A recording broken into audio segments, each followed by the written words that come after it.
오늘은요, 사교 오제분기 황제 헌원편이 끝나고 나서, 그 다음에 그 황제의 그 죄의를 이었다고 하는 전욱 고향, 제전욱에 대해서 알아보도록 하겠습니다.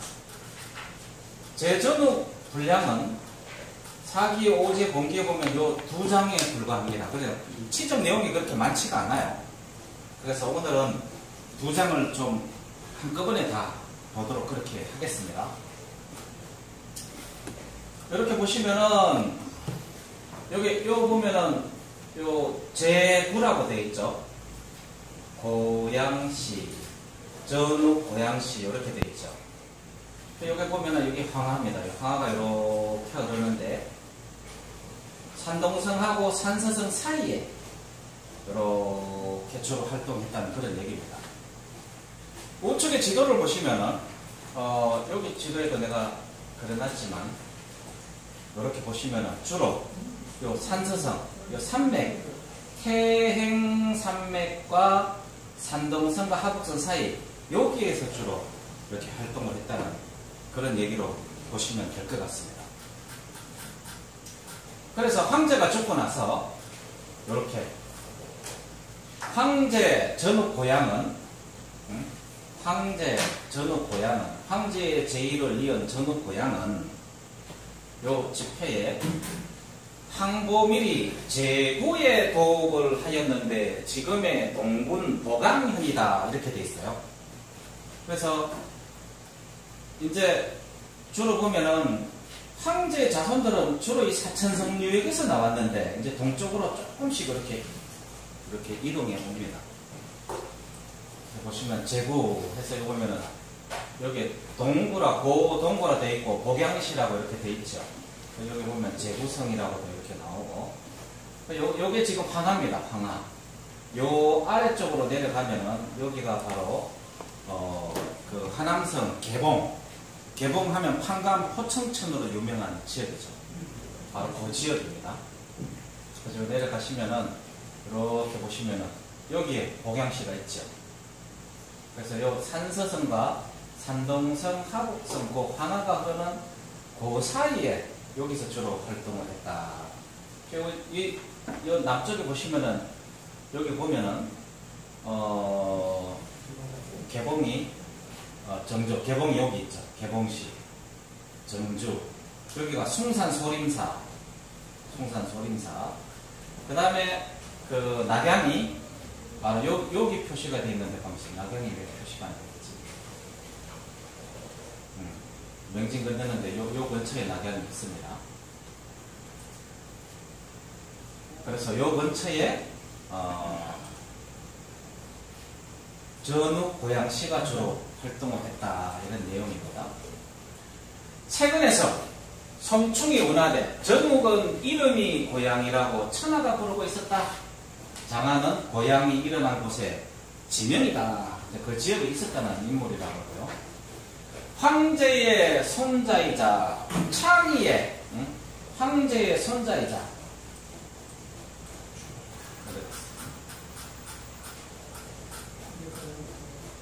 맞죠? 황제의 손자죠. 황제의 손자. 손자이자 창의의 아들로 깊이 생각하고 진중한데 깨가 있었다. 막힘없이 통하여 사리를 알았다. 인재를 양성하여 동지의 일을 맡겼다. 저걸로 보면은 창의보다는 물론 이제 황제가 나이가 또 오랫동안 살았다가 100세가 넘어서 죽었기 때문에 이제 손자한테 제위가 넘어갔겠지만 하여튼 그 자손 중에 제일 뛰어났던 인물이다. 인재를 양성하여 동지일을 맡겼다. 생언에 제목과 물품을 잘 돌보아 땅을 맡겼다는 말이다. 대대는 양제라고 지었다. 하여튼 그 공지를 잘 다스렸다는 얘기입니다. 시간이 운행하는 것은 하늘을 형상하였다. 이 얘기는 뭐냐면 결국은 하늘의 천수에 따랐다는 얘기입니다. 그러니까 사마천의 오제분기에 나오는 모든 내용들을 보면은 전부 다 천문 이야기입니다. 하늘 이야기. 하늘의 명을 받아서 지상에서 어떻게 통치를 했다. 이런 내용이 나오는 거죠. 생언에 제자는 운행한다는 말이다. 사실을 운행하는 것으로 하늘을 형상했다는 말이다. 하늘의 뜻을 따랐다는 말이다. 대대리의 때에 맞게 따름으로써 하늘을 상징하였다고 썼다. 이 자는 실천함으로써 행한다는 뜻이다.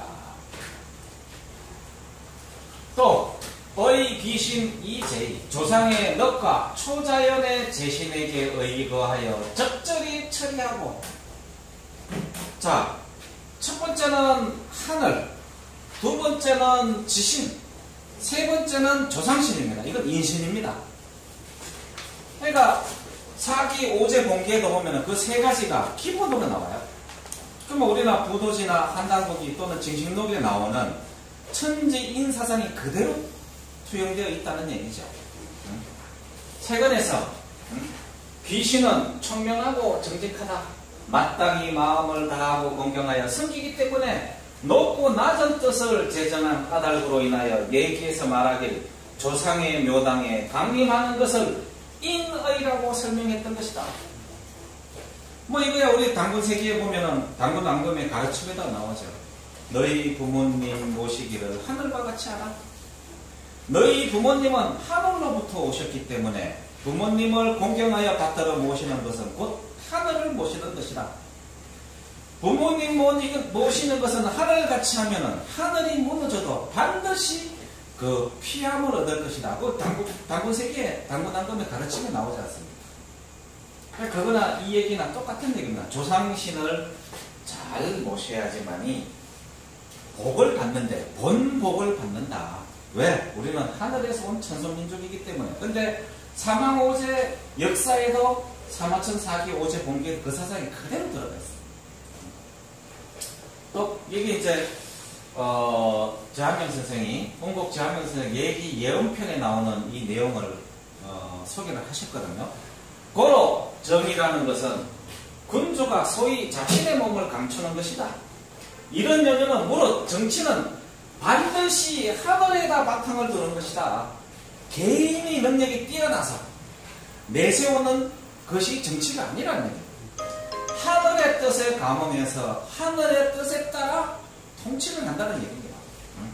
권을 받아 명을 내리고 명이 사직이 임하는 것을 효지라고 하고 조묘에 내리는 것을 인이라고 하며 산천에 임하는 것을 흥작이라고 하고 오사에 내려진 것은 제도라고 부른다. 이것이 성인이 자신을 숨기는 이유로 공고해지는 것이다. 성인은 뭡니까? 내가 스스로 무엇을 만들어서 행하는 것이 아니고 하늘의 뜻에 따라서 그대로 행하는 것. 그래서 그것을 효지, 인이, 흥작, 제도라고 이렇게 하고 있어요. 우리가 조상신을 모시고 하늘의 자미원 북극성에 계신 마고 삼신님을 모시고 토지신을 모시고 하는 게 똑같은 개념으로 설명이 되고 있죠. 정의에 귀신의 영을 신이라고 부른다. 귀신이란 산천의 귀신을 말한다. 구름을 일으켜 비가 오게 할 수 있어 만물을 윤택하게 그리기 때문에 자신이 믿으며 적절하게 제정하여 처리했다. 자, 우리 지금 보면 불가리에 같이 습합에 되어 있지만 절에 가면은 뭐가 있습니까? 산신각 있죠. 그 가면 또 뭐가 있습니까? 용궁이 있는 데도 있어요. 그 다음에 그 가면은 산신을 모시는데 산신가에 뭐가 있습니까? 꼭 호랑이 한 마리가 그림이 그려져 있죠. 그리고 용궁에 가면은 뭐가 있습니까? 용이 그려져 있다. 그래서 여기에 우리는 모든 산천에 다 영들이 깃들어 있다고 하는 것이 오제 봉기에도 똑같이 나온다. 무슨 우리 무속에 나오는 그런 전설이나 신화가 아니다. 받은 기지를 수행하며 가르쳐 감화시켰다. 누가? 전후 고양씨가 최근에 여기 받은 기지를 수행하며 가르쳤다라고 하는 것이 뭐냐? 최근에 45행의 기로서 다스려 많은 사람들을 가르쳐 교화한다는 말이다. 제가 천부섭이도 강의하고 부도지도 강의하고 할 때 나오면은 저기요 5행의 얘기도 나오고 팔기론도 나오고 여러 가지가 나왔죠. 그러니까 거기서 나오는 우주의 원적 그 기운 얘기, 그것이 오제번개에도 그대로 나옵니다. 혈성이 제사, 정결하게 성실하게 제사를 드렸다. 하늘을 받들어 모신 것뿐만이 아니라 조상신 또 산천에 제례하기를 정성으로 했다. 그래서 북으로는 윤흥에 이르고 남으로는 교지에 이르고 서쪽으로는 유사에 이르고 동으로는 반목에 이르렀다. 이렇게 돼 있어요. 황제 혼원이 동서남북에 어떻게 이렇게 해서 영역을 가지고 통치를 했다는 얘기하고 똑같습니다. 여기서 나오는 저기 유럽이라고 하는 건 지금 현재 북경유역에 먼저 말씀드리면요, 이 북경유역의 유주 또는 고대 유주는 이 산서성 태원유역에 있었습니다. 여기 이동이 돼갔지만, 그러니까 북쪽으로는 유주, 남쪽으로는 교지라고 하는데, 이게 지금 현재 베트남하고 이 음남성 경계 지역을 얘기해요. 교지라고 얘기를 해요. 그 다음에 유사라고 하는 것은 여기 정선으로 되어 있는 여기 흑수라고 하는데, 청해어 바로 북쪽에 있는 여기 이게 지금 고비사막이거든. 고비사막을 흐르는 그 길을 흐를 유자에 모래사자 써서 모래가 흐르는 강이 있다 그래서 유사라고 하는데, 이제 여기를 얘기하는 겁니다. 동쪽에 반목이라고 하는 것은 정확히 설명이 안 돼 있지만 여기에 바로 레주만의 삼신산을 의미하는 걸로 보여집니다. 이게 뭐냐, 영주, 홍내, 광장 그러면서 모든 신화가 바로 이 산동서 레주만에서 일어나거든. 그래서 이렇게 보시면은 북쪽으로는 윤흥에, 그러면 저 주석의 윤흥은 유주를 얘기한다. 지역으로 보면 여기입니다. 그래서 중국의 고대 서진 통일도 뭐 이렇게 보면 하여튼 요 북경유역을 유주로 이렇게 표시를 하고 있어요. 그 아래가 기주, 내려오면 뭐 서주, 뭐 이렇게 산동성은 청주, 청주 절도사 뭐 이렇게 얘기하고 하죠. 여기 보시면 이렇게 유주라고 이렇게 북경유역이 유주라고 이렇게 중국 사람들은 그렇게 표현을 합니다. 원래는 이쪽 병조 있는 이쪽에 있었어요. 지명이 이동된 겁니다. 그리고 남쪽으로는 교지, 이 교지, 이제 교주는 교지를 말한다. 근데 여기 보시면은 요 지역을 얘기하는데, 중국 아까 그 지도로 보면 요 교지라고 되어 있죠. 이게 교주라고 얘기하는 겁니다. 이게 베트남하고 원남성하고 붙어 있는 지역, 제일 남쪽, 그걸 교지라고 한다. 여기 보면 이렇게 되어 있죠. 교지라고 이렇게 되어 있죠. 신창도 있고 무평도 있고. 서쪽으로는 유사. 여기 보면 지폐의 지리지 유사는 장액 거연현에 있다고 했다. 또 제자는 건너간다는 뜻으로 풀었다. 괄제지가 거연바라 남쪽에 감주 장액현 동북쪽 1064리가 옳다고 읽었다. 서쪽으로는 유사에 이르렀다고 하는데, 요거 딱 보면은 이쪽에 여기 보면 유사라고 이렇게 되어 있습니다. 여기 보면은 이게 3이라고 되어 있고 적석산이라고 되어 있는데요.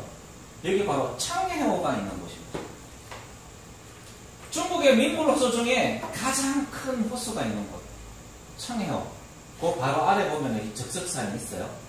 여기가 3이라고 중국 학자들이 표시를 해요. 근데 3위산은 본래 여기 있습니다. 근데 여기로 지금 이렇게 적석산으로 표시를 하고 있어요. 근데 고대의 학자들이 그 거리 개념이 좀 없거나 아니면은 같은 지명을 이식시킨 거나 그러지 않을까 하는 생각이 듭니다. 그리고 유사는 위치가 달랐을 수도 있죠. 위치가 달라질 수도 있고. 그리고 유사는 바로 여기를 이렇게 얘기하는 거예요. 여기 보시면은 이렇게 돼 있죠.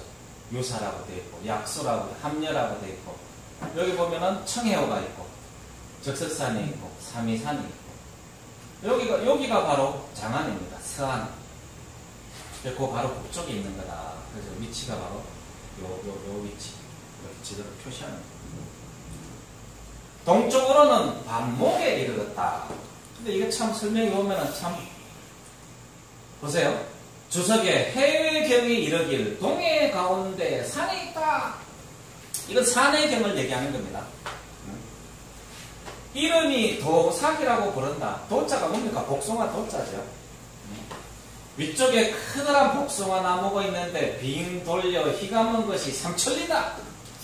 삼천갑자 동방사 반도성에 연상이 막 되죠. 사마천이 사기 봉기에 들어가 있는 내용입니다. 산해경의 기록을 인용을 해서 중국 최고의 정서에 들어가 있는 설명 내용이라는 얘기입니다. 동쪽 문에 문이 있고 이름이 귀신문이라고 부르는데 아주 많은 귀신들이 모여드는 곳이다. 조상신이 될 수도 있고 천재가 신인을 시켜 지키며 한 이름은 신도이고 다른 이름이 울류다. 많은 귀신을 살피고 다선 이런 일을 주관한다.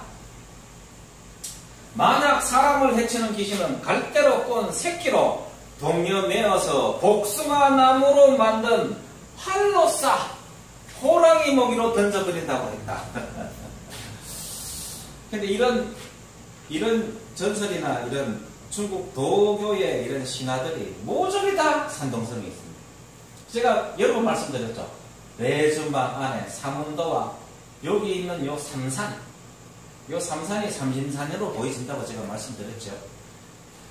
중국의 봉내, 등주, 요게 봉내라고 하잖아요. 봉내, 방장, 등주, 매주만, 여기가 전부 다 신선들의 모든 전설이 깃들여 있는 데가 저기예요. 여기에서 뭐가 나왔습니까?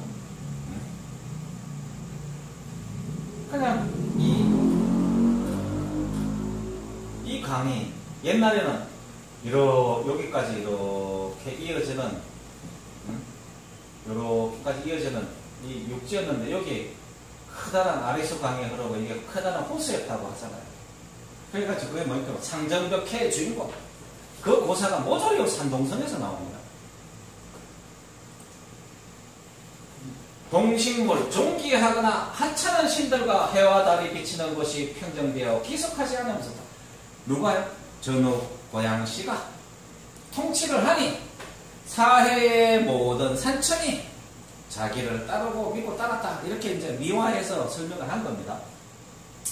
정의의 동물은 새와 짐승의 무리를 말하고 전물은 풀과 나무들의 종류를 이를 말이다. 산천, 초목과 모든 사해에 있는 짐승들이 따랐다. 대소지신, 존귀하거나 하찮은 신들과 여기 정의에서 대자는 오악과 사독을 막으라며 소자는 구름과 물가의 낮은 평지라고 읽었다. 그건 뭐냐? 온갖 사해의 산천이 전후 고양시를 따랐다. 이 오악은 뭡니까? 오악, 북악, 항산, 서악, 화산, 중악, 숭산, 동악, 태산, 남악, 평산. 이걸 오악이라 그러죠. 그 다음에 사독은 뭐라 그럽니까? 여기 황하. 그 다음에 사실은 여기서 흐르는 게 여기 제수입니다. 황하, 제수. 옛날에는 물줄기가 이렇게 좀 달랐어요. 원래 하마는 여기로 불렀어요. 여기 구하로. 요거를 제수라고 했는데 황하, 제수. 그 다음에 여기에 회수, 회하. 그 다음에 양자강, 장강. 요거를 사독이라고 합니다.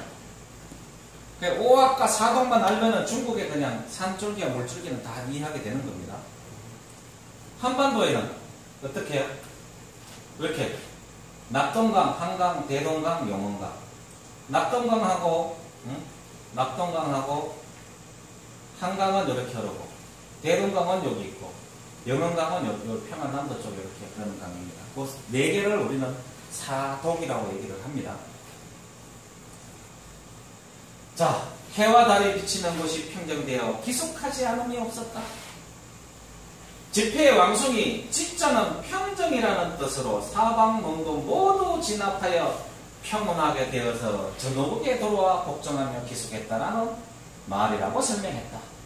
최근에 왕숙에 따르면 지속은 발음이 지촉이며 대대를 짚어보니 지대로 써 있었다. 하여튼 사이에 있는 모든 산천 초목이 전후 고양시를 도와줬다. 이런 뜻입니다. 자, 임금 전옥은 아들을 낳아 공선이라고 불렀다. 전옥 고양시가 아들을 낳아 공선이라고 불렀다. 세근에서 궁계로 지어있다. 성충이 달리 이르길 궁계는 시오라고 불렸다. 공선이라고도 하고 궁계라고도 하고. 정의에 순임금의 고조다라고 해석했다. 뭐 고조가 될 수밖에 없죠. 여기 순임금에 쭉 올라가서 고조 안 하고 있다. 공선. 자, 전옥임금이 붕어하고. 자, 보시면은 황제 헌원의 기록은 장장 한족의 또는 서토족의 화하족의 시조라 그래서 13페이지에 걸쳐서 장황하게 썼지만 그 뒤에 오지의 기록은 그냥 한 페이지 반 정도밖에 안 돼요. 쓸 게 없어요. 쓸 게 없어요. 그걸 뒤집어서 이렇게 얘기를 하면은 그러니까 우리 동의에서 군가에 나가 족보를 만들다 보니까 큰원의 역사는 여기저기서 가져다가 막 엄청나게 많이 썼는데 뒤로 가면은 이제 수문의 얘기는 또 장수가 많아요. 장수가 많은데 하여간 전옥의 기록은 좀 작습니다. 자, 한포밀이 임금으로 78년 재위를 하니 연세가 98이었다. 황남이 전옥 무덤은 동궁, 복양, 동구 성문방, 광양이 가운데 있고 동구는 성문으로 이름을 동구라고 한다. 아까 여기 동구라고 되어 있죠. 복양시 있는 제구성 있는 여기 바로 요 지역. 예? 거기서 통치를 하고 거기서 죽어서 거기에 무덤을 쓴 거예요. 복양시에 동구라는 지역에.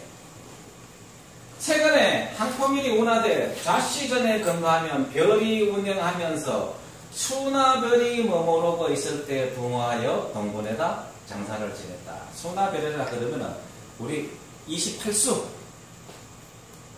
거기에 저 우주를 황도와 적도를 중심으로 28개로 나눠서 28수가 지방장관에 통치하는데 그 중에 그 방위를 얘기하는 겁니다.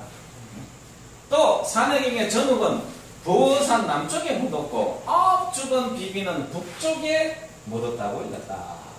여기 같이 묻혔다는 얘기입니다. 현호의 손자 고신이 등곡했는데 바로 그가 곡이다. 제곡 고신이다. 그래서 이렇게 전후 고얀에서 현호의 손자 고신이 등극했는데 그게 뭡니까? 창의와 현호의 아들과 현호의 손자가 등극을 해서 이렇게 황제가 1대, 2대, 3대 이렇게 내려왔다는 얘기입니다. 그래서 두 장에 걸쳐서 제국 고신의 얘기를 한 장 반 페이지 정도밖에 안 되죠. 그래서 황제 헌원에 비하면 굉장히 짧은 역사를 기록을 하고 있어요. 뒤로 가면은 요임금과 순임금의 얘기는 굉장히 많이 나옵니다. 그러니까 너무나 자세히 나오는데 황당무계한 기록들이 이럴 데가 없습니다.